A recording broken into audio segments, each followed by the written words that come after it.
Loving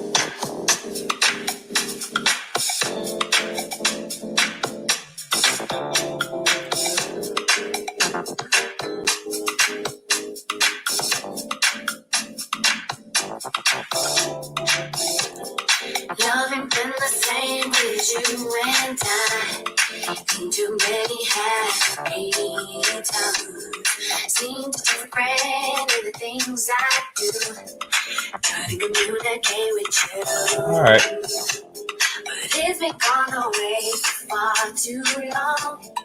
Don't let them change when I'll be gone. And I want you to know. All right, what is going on? For those of you who were kind enough to join me a couple of minutes ago, I apologize about the technical difficulties. I think we have fixed that. I don't even want to tell you what happened. Right in front of me and without your space, you can't see this mic.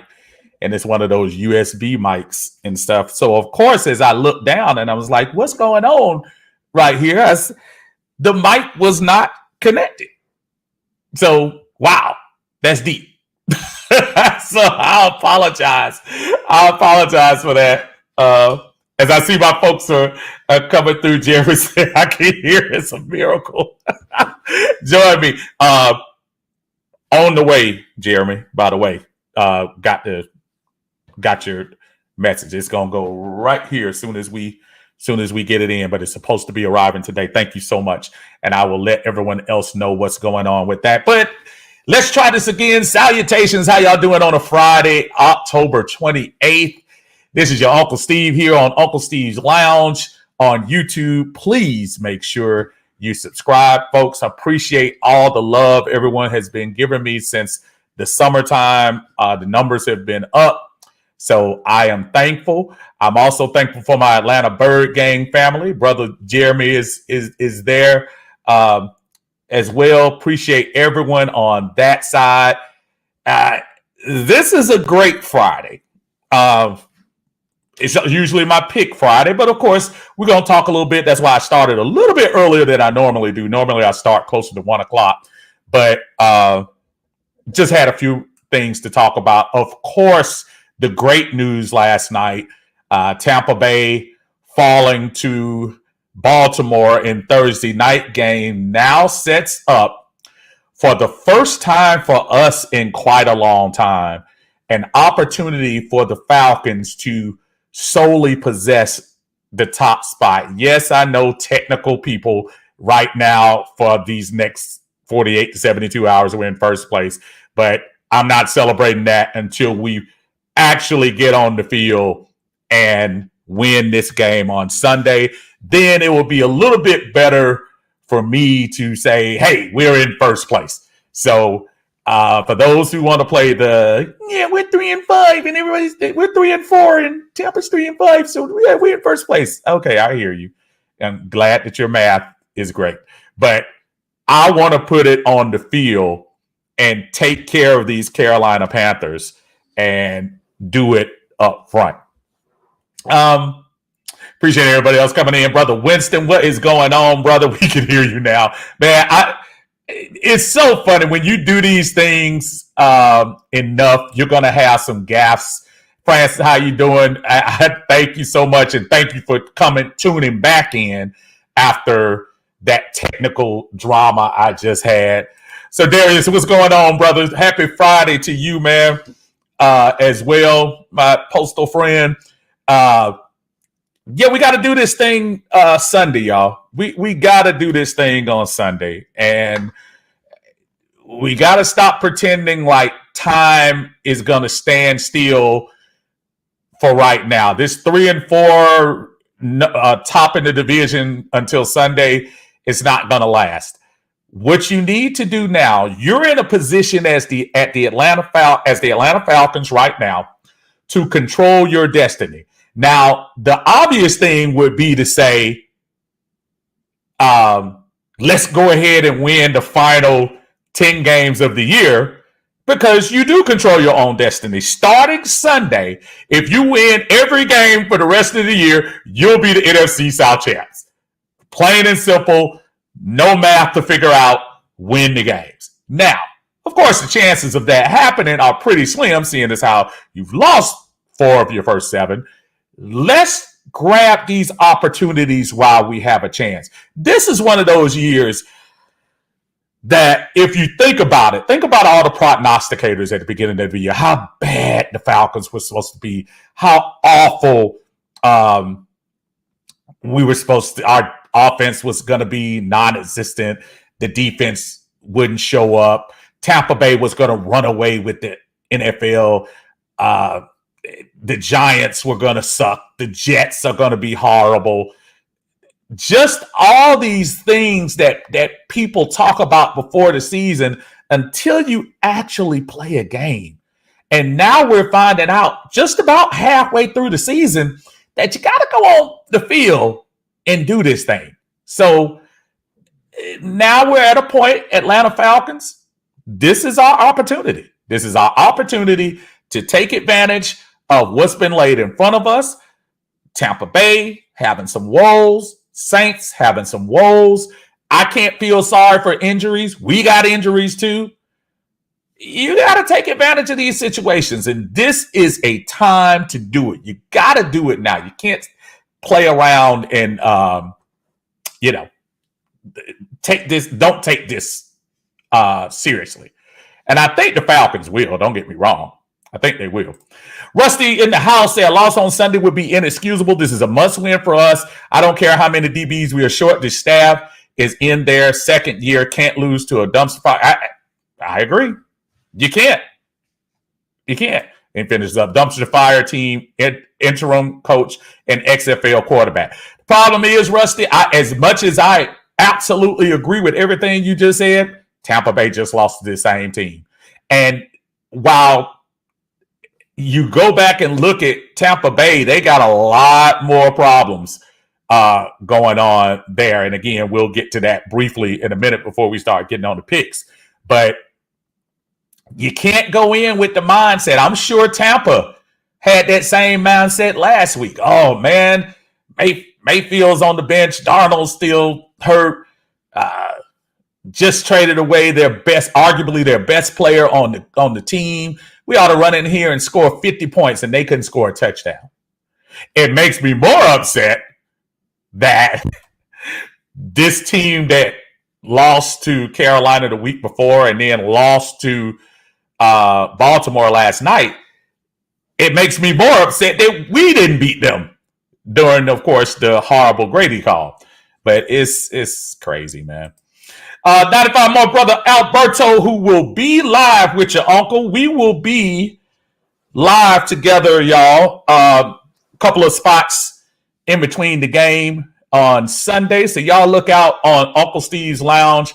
I will try to broadcast into the Bird game, but if you have a YouTube channel or if you can watch on YouTube, please, that's why I say subscribe, please. I'm going to try to see if I can simulcast, but if I can't, I'm going to definitely be on Uncle Steve's Lounge more than I'll be on Facebook. So let's try to get that together. We're going to have some live analysis at the game, and Double A will be there with me. Hope you got in well, brother.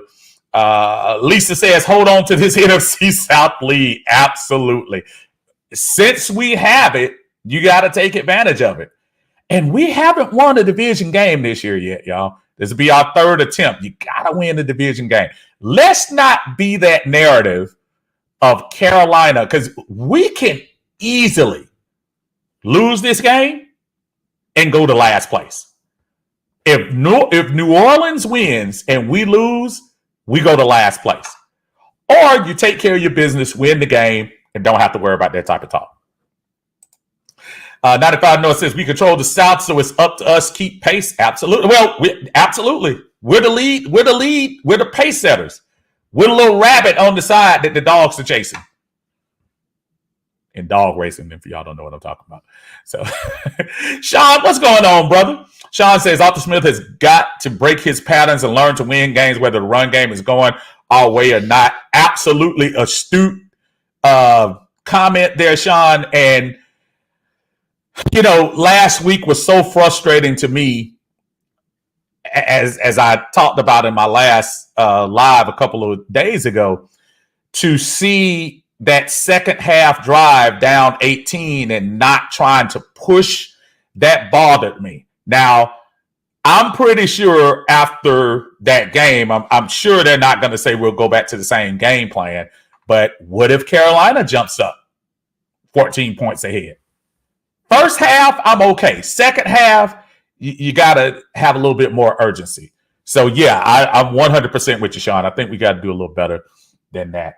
I think that's my brother, Marcario, as always. What's up, good brother? I believe in us. Sunday will open a lot of eyes for us. And this is the opportunity, folks. NFL is talking about it on the NFL.com. Go to the NFL.com website. It's like the third byline. Carolina, Atlanta for the NFC South lead. So now you're getting the attention. Now you're getting the eyes on you from the rest of the league. Those things that we always talk about. They never talk about the Falcons. They never talk about us. Well, now they're talking about you. After a few years, it's the first time they talked about Atlanta in a serious game this late in the season since 2017. No one has taken Atlanta seriously since then. So now this is the opportunity to do that. Alberto comes in and says, I agree with Rusty. I say, absolutely can't wait. All is well after the great brunch. Good job, brother. I'm glad you play. Jeremy says, are you free Sunday to play the secondary? Look, hey, you don't want me in the secondary. Now, if you wanted me in there with that defensive line or offensive line rotation, I'm good. But the secondary, I'm pretty sure you don't want me there. I'd gladly get on that line, though. I'd gladly do that. Rusty says, I seen PJ Walker play in my high school, 11th to 12th grade. He was a bad MF. In 50 seconds, he went 99 yards in 3 plays with no timeouts to win the state championship in 2012. Eventually lost from us in 2011. Epic game. And you see the athletic ability of PJ Walker. XFL or not, he's here now. He has the talent enough to be starting in the game in the NFL. So that XFL moniker, you can forget about that. Dude is here. And, you know, it's interesting. They say PJ is going to be the starter even with a healthy Mayfield on the sidelines, man. I know that's got to be eating at Baker. I hope he saved the money from them insurance commercials because Lord knows we had a whole bunch of them. But yeah, man, I listen, Atlanta better respect PJ. They better respect him. Don't underestimate this brother because he might come out there and kill you. And we don't need that. Clayton says, Tom was looking at Julio like a disappointing parent. I don't know how to feel about it. It's crazy. Let me stop right there while we're talking because obviously, the big news coming out this morning is, you know, Tom Brady finalizing his divorce. I just want to read real quick his statement. In recent days, my wife and I finalized our divorce from one another after 13 years of marriage. We arrived at this decision amicably, and with gratitude for the time we spent together. We are blessed with beautiful and wonderful children who will continue to be the center of our world in every way. We will continue to work together as parents to always ensure they receive the love and attention they deserve. We arrived at this decision. Let's try that again with real English. We were arrived at this decision to end our marriage after much consideration. Doing so is, of course, painful and difficult, like it is for many people who go through the same thing every day around the world. However, we wish only the best for each other as we pursue whatever new chapters in our lives that are yet to be written. And we kindly ask for privacy, good luck, and respect, more good luck, as we navigate what is to come in the days and weeks ahead. Thank you. That's from Tom Brady. That's his official statement about his divorce. And I want to put in here real quick because I know it's super duper easy for, as a football player, I can't stand the ground. Thanos, that's what I call him, for those of you who are in the Marvel universe. I can't stand the ground he walks on a football field. But I know, being married, it'll be 22 years next weekend. Um, you have good and bad times. Everything is not rosy. It's a roller coaster and whatever. I can only imagine as a professional athlete, whether it be football, basketball, lacrosse, soccer, whatever, hockey, that to have all of that on your mind while you're trying to win football games has got to be a burden. And while I don't wish him any ill off the field, well, I take that back. While I wish him ill on the field, but off the field, man, you got kids, you all that stuff going on. And I'm telling you, man, Tom Brady looks like a different dude, man. He looks like he is somebody that, yeah, 325 yards and stuff like that. Do you see how he's going at his teammates? Do you see how he's yelling at these cats and going after? And I'm not saying to say quarterbacks don't do that and everything like that, but there seems to be a little different energy going on with him. And yes, he's 45, so of course everyone's going to look at him like this, mentor or whatever and stuff. But I'm here to tell you, man, that stuff takes its toll. And we can pretend like just because he's won 7 Super Bowls, that doesn't matter. But it does matter. He's going through some personal stuff right now that I don't wish on anybody as far as off the field is concerned. And I've already seen, sometimes social media can be such a nasty world. I was sitting here very off the subject, watching people making fun of the Speaker of the House husband getting assaulted with a hammer, and people are literally making fun of it, like whatever. Again, coming back to sports, and there are going to be a lot of people that are going to, oh, Giselle and stuff. And people like Antonio Brown, man, I'm trying to tell you that the energy to troll people while they're going through personal stuff is interesting. Just interesting to me. For a long time, I know people now have a different opinion of the Calvin Ridley situation. But when Calvin first came out with the mental stuff, I did. I'm not going to lie to you, because I didn't know what else was going on behind the scenes. I have a different viewpoint now because after the gambling thing and the little stuff, little comments here and comments there, as you see, he probably had some other things on his mind. But don't underestimate how those things from the outside, from your personal life, will affect you on the field. I think this is absolutely the personal side of this is getting to Tom. 7 rings or not, I think it's getting to him. Now, maybe that the stuff is allegedly final. Well, I say allegedly, he said it's final. Now that the stuff is finalized, maybe he can move on. But man, that kid situation, that's got to be rough. Because you know good and well they probably going to spend more time with her. You got them boys too, man. It's tough all the way around, man. So just, hoping that from that sense, I hope his kids and everything, I hope that's a situation where they can get along. But I'm telling y'all, if y'all go back to the beginning when I made predictions this year, and I said Tom Brady is not going to finish the year. Now, that doesn't mean I'm wishing physical harm to him. And it also doesn't mean I'm wishing that everything from his personal life just sucks him up. But I'm just trying to say that's going to be tough. That's going to be tough for him to deal with. So we'll see and how it ends up working. And I'm not trying to wax poetic about his personal stuff. That's his personal stuff. But I also say to some people who just want to go in and just troll the guy, like I said, Antonio Brown, man, that dude, yeah, he knows who to do that to. because I guarantee you there are some NFL players he wouldn't dare superimpose himself, not even superimpose, but show pictures of another man's wife or ex-wife. I don't care how that goes.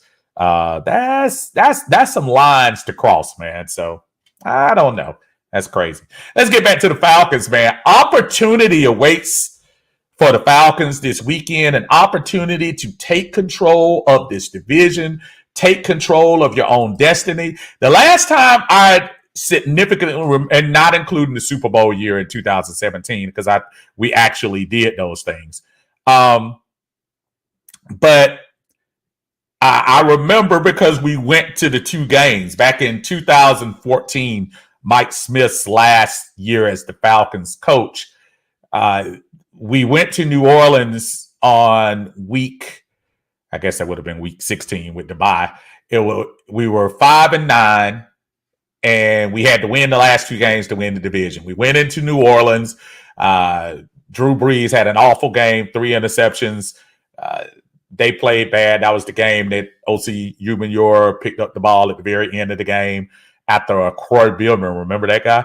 A Corey Billman sack, and we beat the Saints. I want to say the score ended up being 30-14 or 30-16, something like that. And then the next week we had opportunity, ironically, against Carolina. We were 6-9, they were 6-9, and we had the game at home, and Carolina taught us a lesson that day and really whooped us up.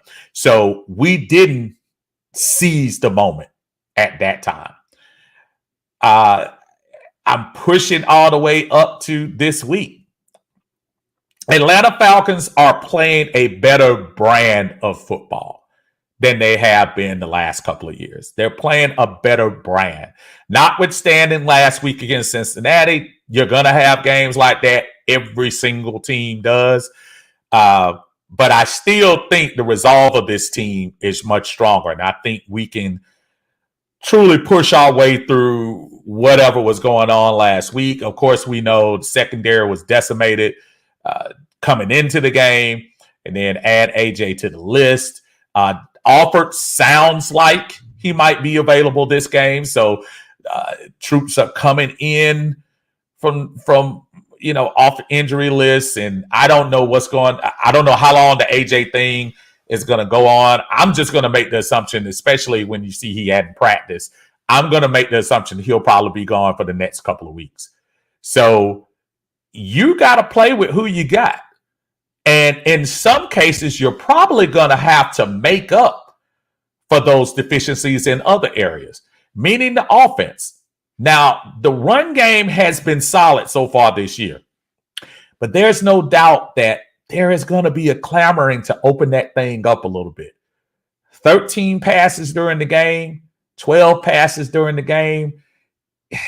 Yeah, I know you want to stick to your plan, but offensively, you're going to have to pick up this defense because the defense is probably going to give up a couple of points, give up a couple of plays tomorrow. They probably will. Now, when we played San Francisco and we ended up losing AJ for that particular game, the defensive guys we had there actually did a pretty good job of holding what I think is a very solid receiving core in Ayuk and Deebo Samuel and George Kittle in check. So why can't we do the same thing this week against Carolina's troops, DJ Moore and company? I think we can.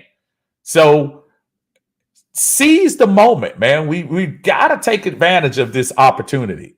You win this game, and looking down the road, and you don't want to look too far, but you're looking down the road at games that should be competitive, but you should be able to win. A Chargers team that's kind of underachieving right now. They come in here next. Go to Carolina on a Thursday night. Get a little mini bye, no matter how it works out. Come back. Washington, Chicago, Pittsburgh. All three of those teams are teams to me that I think if you really look at it, we might have an opportunity to do some damage. So I just think take your time, do what you need to do. But I think we have an opportunity to really put some space between us and these other teams. I think you can do that. All right, let's go back here. Winston says if we double more and stand stout against the run, we should be in good shape. Chenault is still learning the playbook and is injured. Yeah, that would be good. Rusty says Arthur's system would be deadly with a quarterback like Lamar. Arms and legs are both elite. Yeah, look, I know a lot of people, Rusty, when I mention that, they act like I'm talking some foreign language.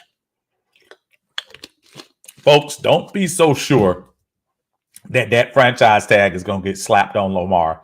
And if Lamar is available, I'm trying to tell you, you make that move. I know people don't want to hear that, but you make that move if you can.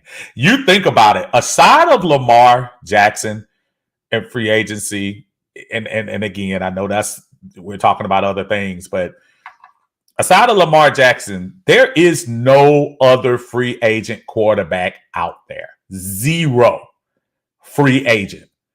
So either you're saying Mariota finishes up, stays a second year, Ritter is the plan, or you're going to go to the 2023 draft. I'm willing to bet you. I bet you Terry them are not going to show their hand on that. Because believe me, if you're able to get Lamar, you go do it. Clayton says, bump that. I can't even say that. He's an NFL player. I hate his football. He was like, throw like Matt Ryan last night, beat Tom. Well, I mean, here you go. But again, Clayton, you got a different opinion than me, brother. I don't sit there and I'm not going to sit here and be personal. That's on you, brother. I don't have that type of hate like that personally. On the field, absolutely. Off the field, it makes sense. So yeah, you have your own opinion about that, my friend. Knock yourself out. What's up, Unc? I do not see who that is, but what's up to you? Clayton said, I got the same energy with Calvin Ridley. You on the field, you lay everything go and play football. And again, that's us talking who haven't been there. I haven't been on the football field professionally, and I don't think you have either. So again, I'm never going to deny anybody's opinion. Knock yourself out how you want to feel about that. But I just feel like, that stuff creeps in no matter what. It creeps in. And you can say it doesn't, but everybody's not a stone like that. See, I think what happens is a lot of people start believing stories about, I block everything out and that nothing comes to my mind when I'm on that football field and blah, blah, blah. That's not true. Not all the time.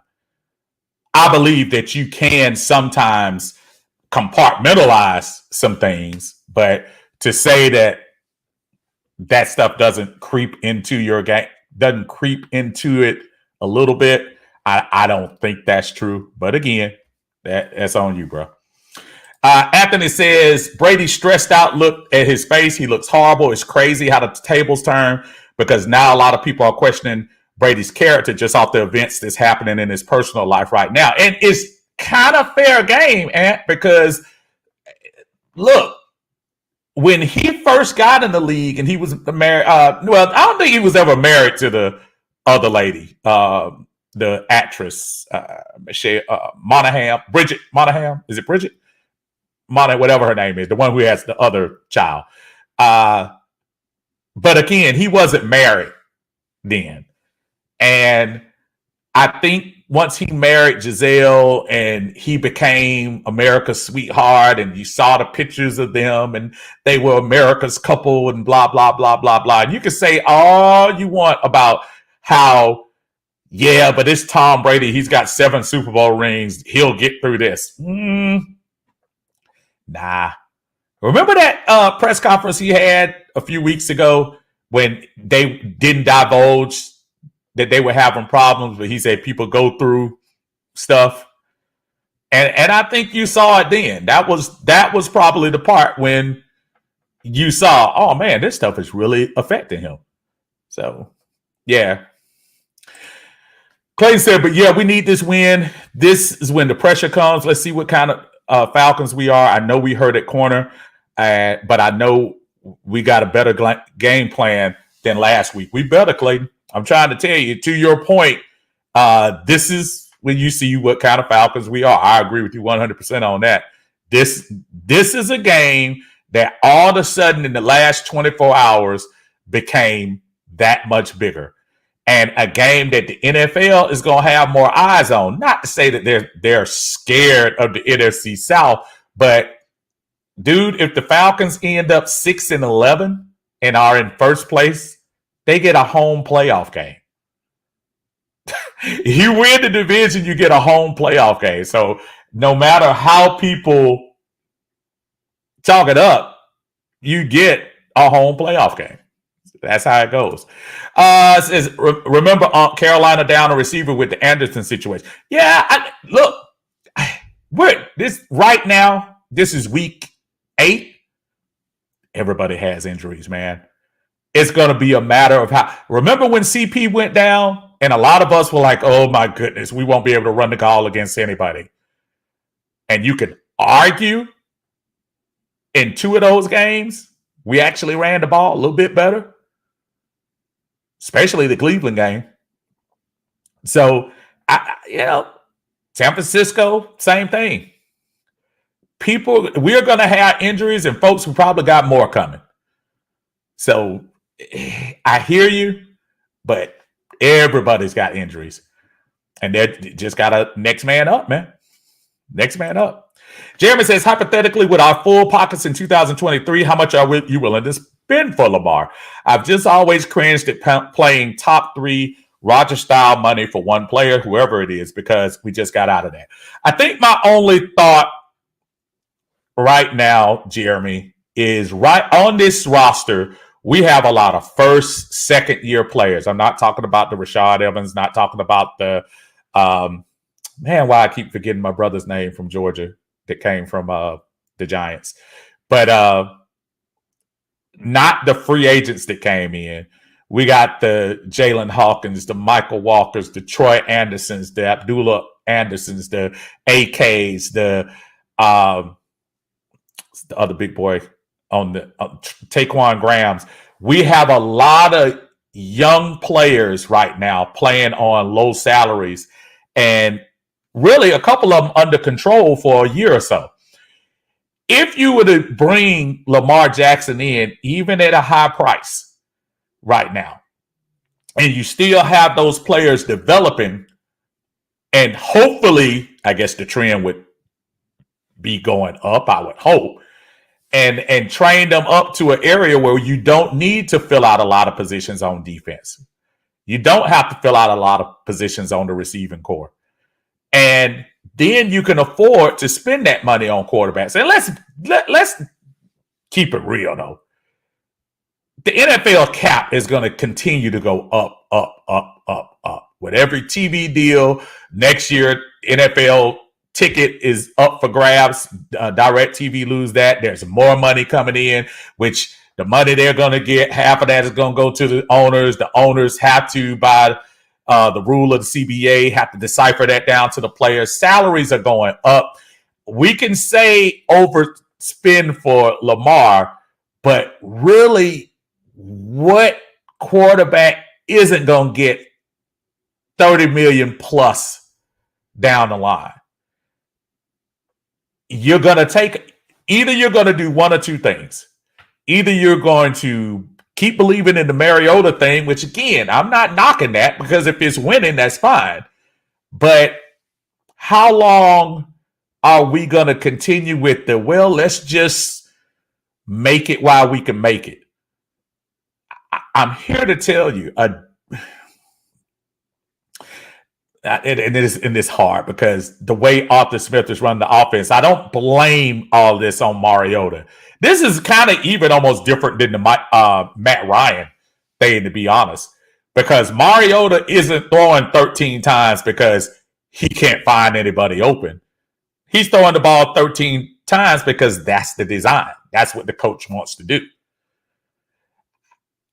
Do we just take a chance if Lamar is available and not even ask?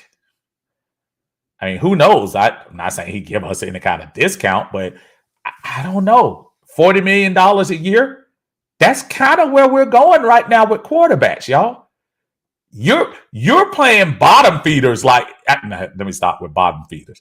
You're paying average quarterback $30 million a year.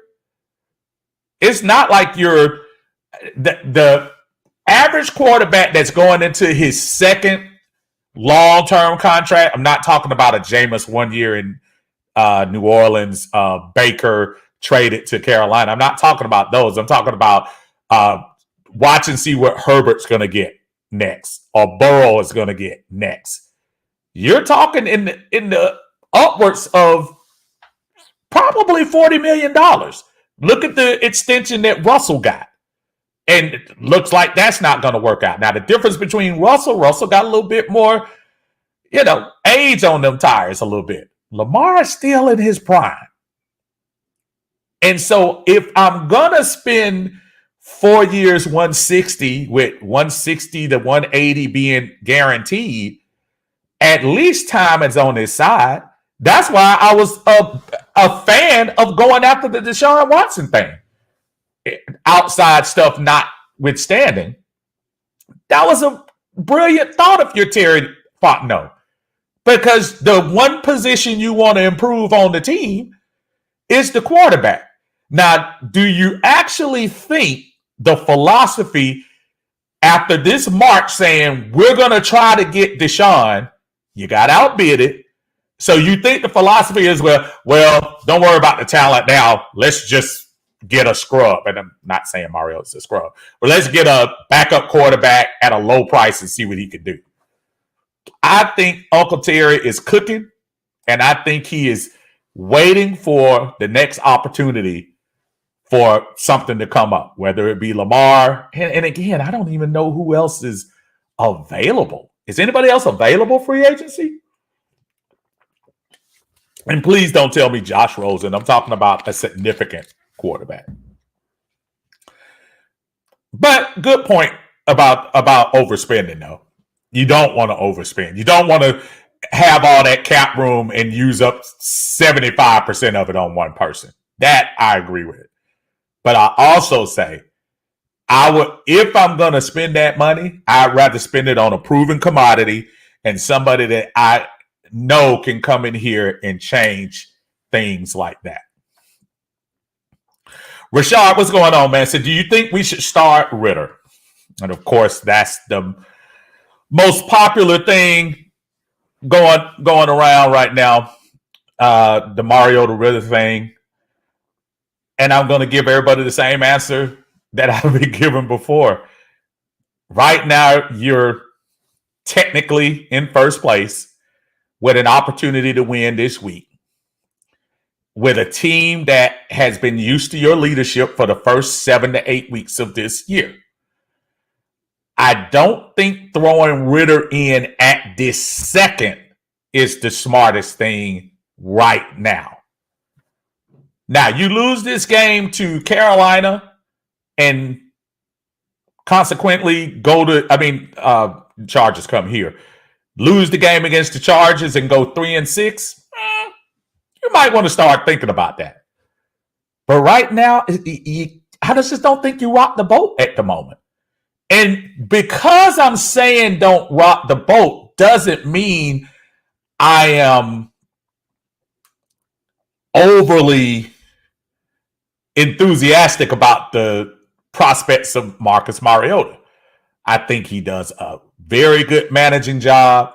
I think he's managed this team better than I thought he would.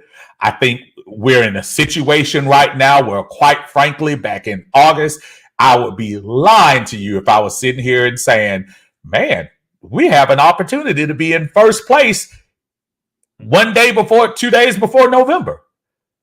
There was no way I would have said that, looking at the schedule as we looked at it early in the year.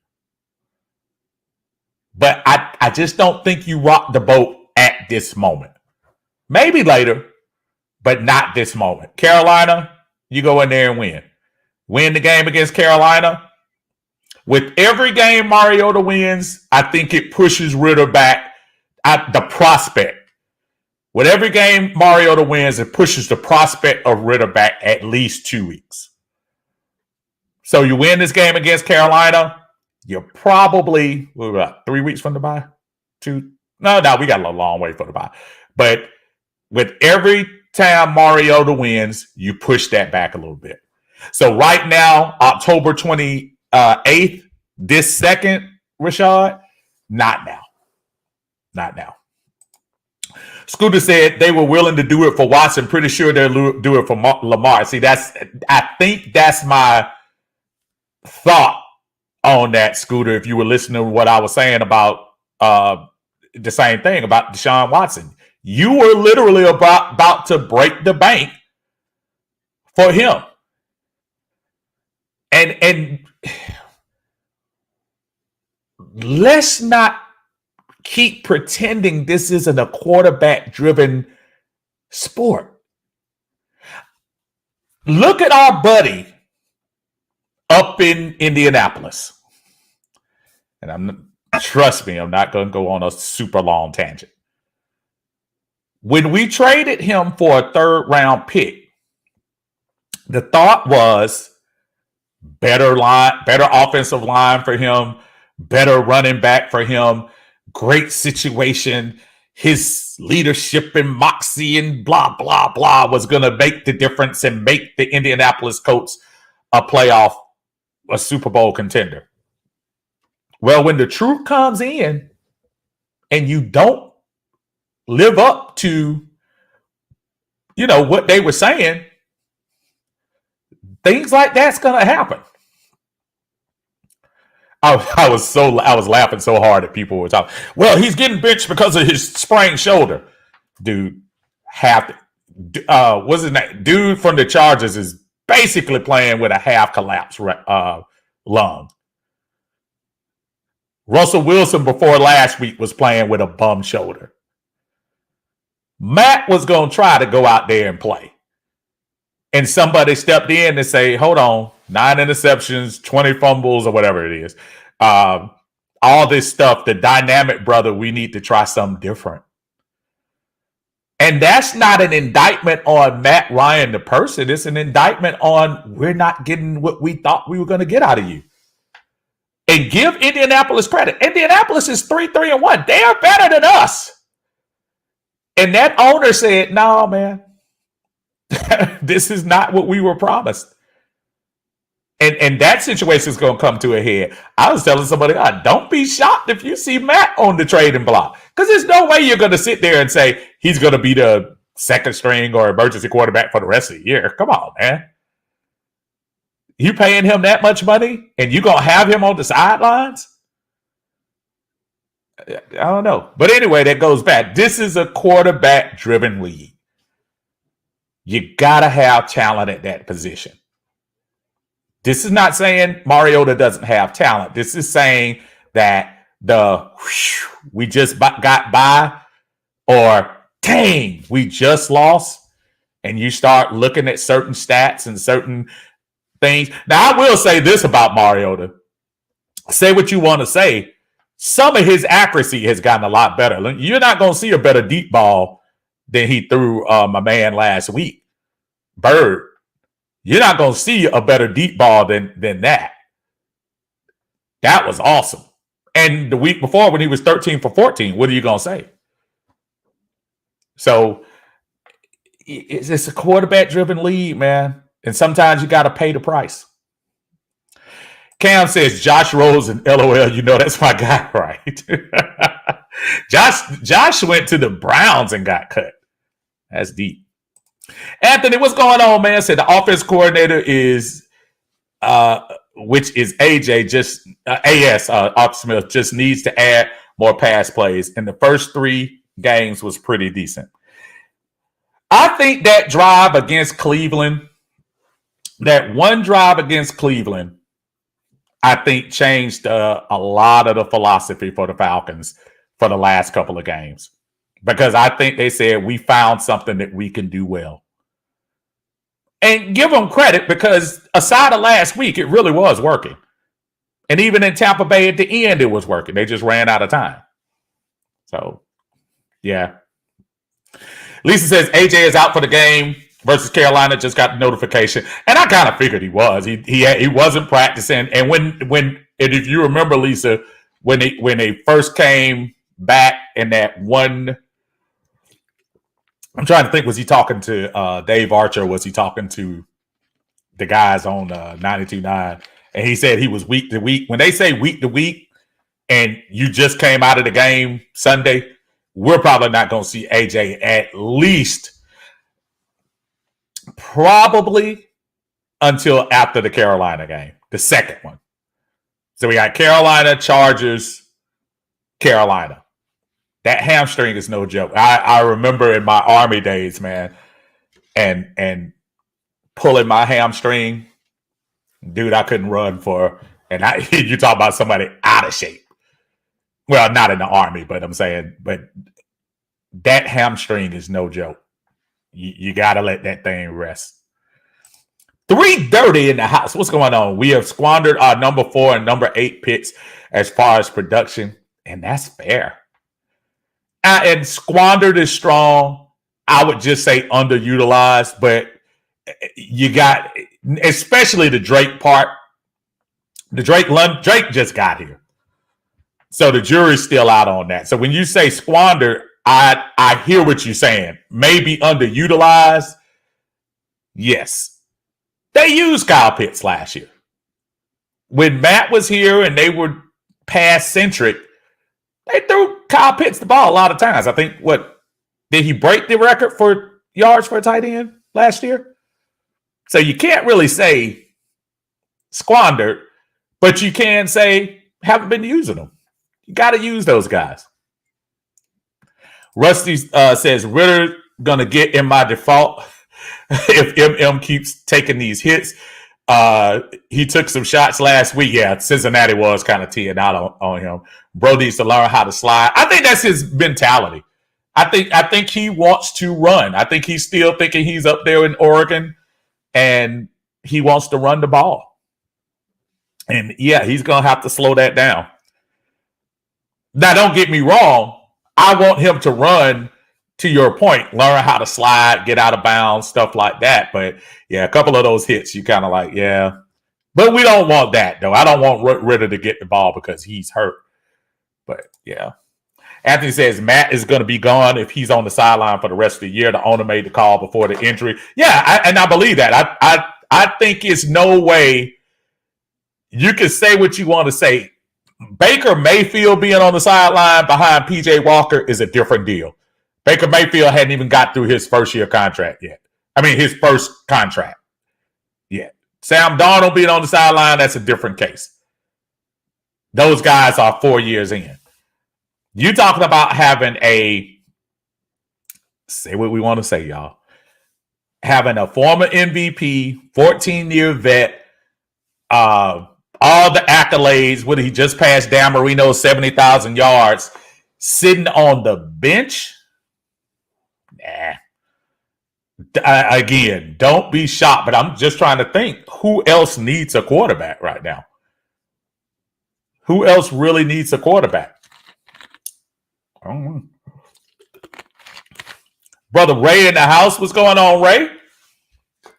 Good to see you, brother. Winston says both Oliver and Huntley are averaging 4 yards. Okay, I see. Algier. Both Algier and Huntley are averaging 4 yards. Okay, yeah, of course. That's the way the offense is set up for them. And good for, listen, to a certain extent, how many times before this season started did we talk about the Falcons having an identity? We talked about it all the time. And now you can't mess around and have amnesia now. We all wanted it. What do the Falcons do? What do they do? Their identity is running the ball. And while, of course, we want a few more pass plays, a few more targets for somebody like London and somebody like Pitts, who you know can probably do some things after the catch, Arthur Smith is going to stick to his guns, y'all. he is trying to run the ball. Give him credit. I mean, he's gonna do it. That's what he says he's gonna do. That's what he's gonna do. So, all right, let's get into it, y'all. These are the week 8 picks for the week coming in. Of course, a great outcome yesterday with Tom Brady losing to the Baltimore Ravens. Again, moved them down to 3-5, currently second place in the NFC South at this second. The Falcons are number 1, and we will get to that game in a second. First game up, the London game this week. Russell Wilson comes back here to start. I think Denver needed to get away from home for a little bit. Those fans have been letting Russell have it at home. So maybe this is great for him to take this trip across to London and play a Jaguars team, which kind of gave us some fool's gold early in the year, but they've kind of come back to earth a little bit. I think they're 2-4. Jaguars, a little bit of struggle. And look, everybody's talking about Justin Fields. Everybody's talking about, before he was hurt, Trey Lance. Is the jury starting to come out on Trevor Lawrence? I talked about this earlier. Nobody ever talks about Trevor Lawrence and his struggles. Jacksonville has struggled with him at the helm, second year in a row. I mean, I haven't seen anything more significant, but I don't know. Denver, to me, 2017 over in London against the Jags. The Dallas Cowboys up against Chicago Bears. Of course, Chicago with the mild upset up in New England against Bill Belichick and company, who flip-flopping quarterbacks. And the Bears took advantage of that on a rainy day up there in Foxborough. Dallas, who still needs some identity on that offense. I think Zeke's days are numbered in Dallas. I think Pollard is showing that. I think he's the next guy up there, and Zeke shows flashes, but I think it might be his time up next year there. But as long as their defense is playing like they are, I think their defense is going to give Chicago some fits. Look for Dallas to win that game 24-14. Looking at a couple of more comments here. Rusty says, I would not mind sending a draft pick to Cleveland for Greedy Williams. If we beat Carolina on Sunday, we should consider a move in the secondary if Casey's going to be out long term. Somebody else said something about Greedy Williams. That's kind of interesting. Scooter said both of them 2-5. I don't know why I'm thinking Denver had won another game, but I still say that's going to be a win for Denver. Millie Mills, what's going on? I hate to say this, but New Orleans needs a quarterback. Carolina still needs a quarterback. Seattle possibly, and Washington. Yeah, that's true. Yeah, I didn't think about that. You are probably right. Miami takes on Detroit. Tua returned. Miami wins. That was awesome. The Lions, man. Dan Campbell, I don't like those overhyped coaches that want to hear themselves speak more than they want to coach. I saw him get mad the other day on the sidelines and stuff, and he's one of those cartoon characters that I think that act doesn't last, especially when you're losing. Miami rolls in this game. Look for Tyreek Hill and Waddle to have a big game this week against the Lions. Minnesota Vikings carry on against the Arizona Cardinals. Arizona is one of those teams that I just can't figure out. I know they made the playoffs and slipped in last year and stuff, but which Kyler Murray shows up? Is that the fiery Kyler Murray telling his coach to calm down last week?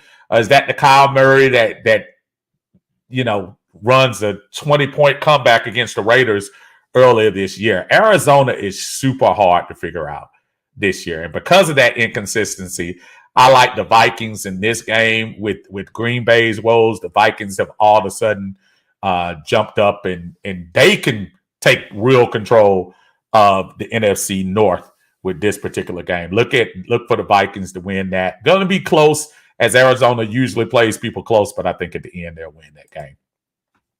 The Raiders play against the New Orleans Saints. New Orleans going with Andy Dalton, even though Jameis is healthy. That's could be bad news for Mr. Winston down the line, as you know, if Andy Dalton coming in taking your job, you really might want to look for your next position in 2023. But that's what's going on right now. Alvin Kamara spouting off about, you know, the losing feeling down there in New Orleans and stuff. We accommodated him too well up here with a win season opening game. But since that season opening win, the Saints are 1-5.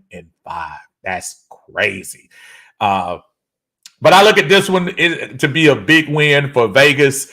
We'll take it. Vegas 33, New Orleans -10 in that one. Patriots playing against the Jets. The Patriots, Bill Belichick, man, just like we were talking about earlier with Tom Brady in his prime, you just never count him out and stuff like that. Bill Belichick, man, I just don't see them struggling for long stretches of time. I actually like Bailey Zappi over what Matt Jones was doing. So I'll put this game at the Patriots. I know the Jets have been on fire doing their thing, but they lost Breece Hall. That's going to be huge.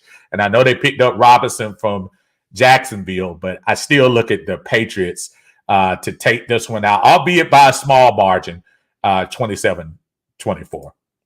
Eagles undefeated, playing the Pittsburgh Steelers, the state rivalry back in the house. The Eagles making a big move, bringing in Robert Quinn from the Bears to add him to the rotation of a already pretty decent defensive line. Yeah, the Eagles are rolling, man. I don't see any reason why to think they wouldn't continue to roll.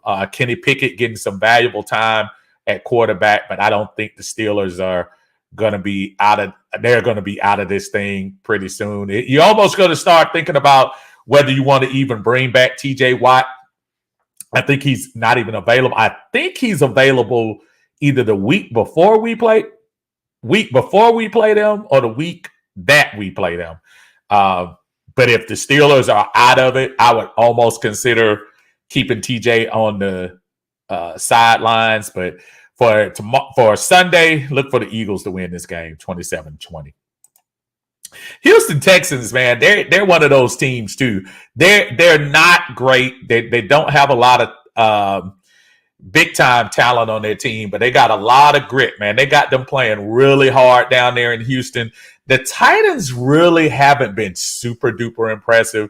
Henry has started to run the ball a little bit better for them. That being said, man, I look at this one being an upset right here. I think Houston comes off the deck and puts a little surprise on the Titans. Look for that game to be close, and I say Texans by 2, 20-18. The Washington Commanders, they just changed their quarterback. Indianapolis just changed their quarterback. I look for Indianapolis to struggle a little more. Congratulations to Sam Ehlinger for getting his opportunity to play for the Colts, but I don't see him coming out and doing the same things against the Commanders team. Commanders still got a smidge of defense there. They haven't showed up every game, but I think they'll show up this game. Look for the Commanders to beat the Ryan-less Colts 24-21. The 49ers straight up. I just don't even have any full analysis of this game with the exception that 49ers always beat the Rams. They just always beat the Rams. And for the first time last year in the NFC Championship game, the Rams finally exacted a little bit of revenge. But then again, earlier this year, 49ers just always have these guys' numbers. So I'm going to go with the 49ers. McCaffrey has a full week of practice in him. So you'll probably see a little bit more of him against this Rams team. Trust me, they'll use him. I say the 49ers by 3, man. Seattle Seahawks played the New York Giants, and there is no more surprising team this year than the New York Giants. They are 6-1, one game behind the Philadelphia Eagles. They are traveling to the West. And Geno Smith, man, I'm just waiting for it to drop. I was waiting week 1. I was waiting week 2. I was waiting the week we played him. Geno has played pretty decent. Now, he has made some inopportune turnovers at times, but they've looked pretty decent too. And for the Giants to go on the road to Seattle, that crowd is going to be hyped to beat the New York team. I look for Geno to come out in a high-scoring game. Seattle 34, Giants 30. Buffalo against Green Bay. When they made this game up at the beginning of the year, everybody was like, oh, the Josh Allen against the reigning MVP Aaron Rodgers. And Aaron Rodgers, kind of, I don't know, maybe he just doesn't look interested in the game anymore. But to me, he looks like somebody who is just ready to go home. And I think this is one of those games that he probably going to feel like he needs to be home. Josh Allen and company are just rolling.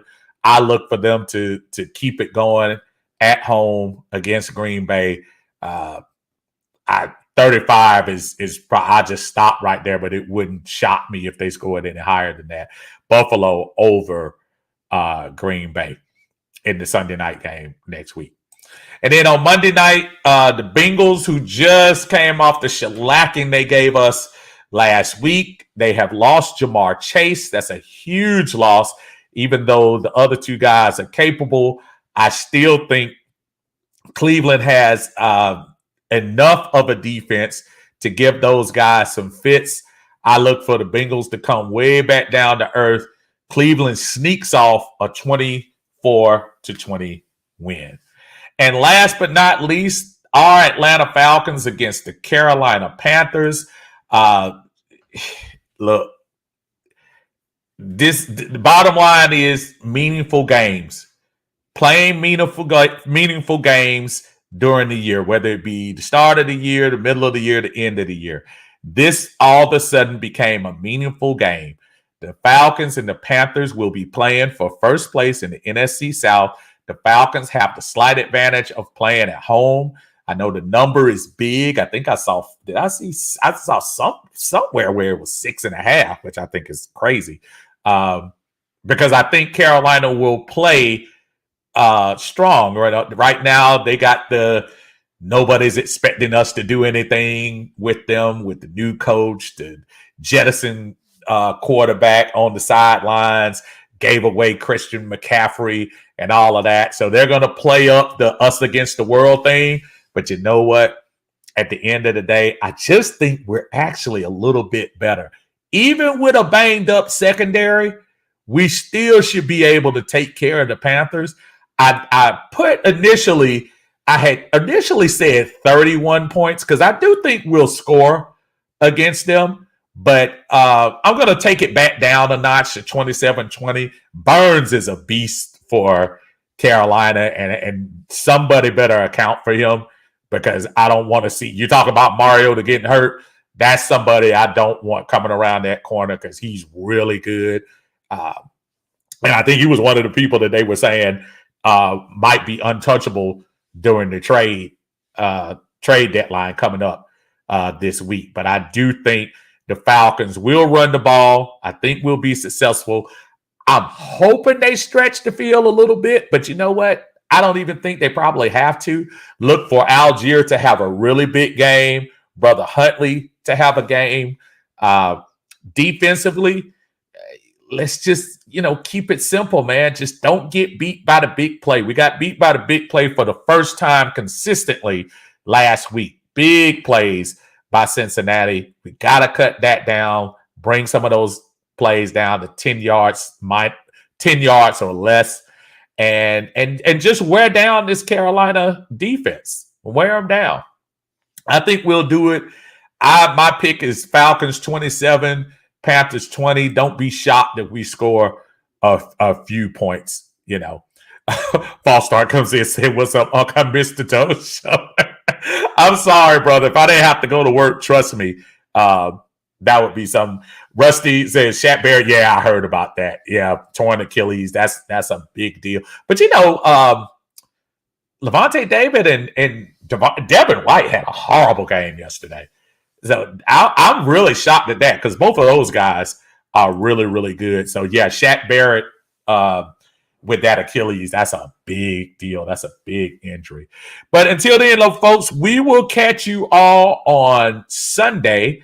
We'll come in and do our halftime thing live from the bins and catch you guys there. Until then, man, go Falcons. Your first place Atlanta Falcons. Last time we've been able to say that. Going in to try to protect the lead and keep this thing rolling into November. Until then, y'all have a great Friday. We'll catch up with y'all Sunday at game time. Peace.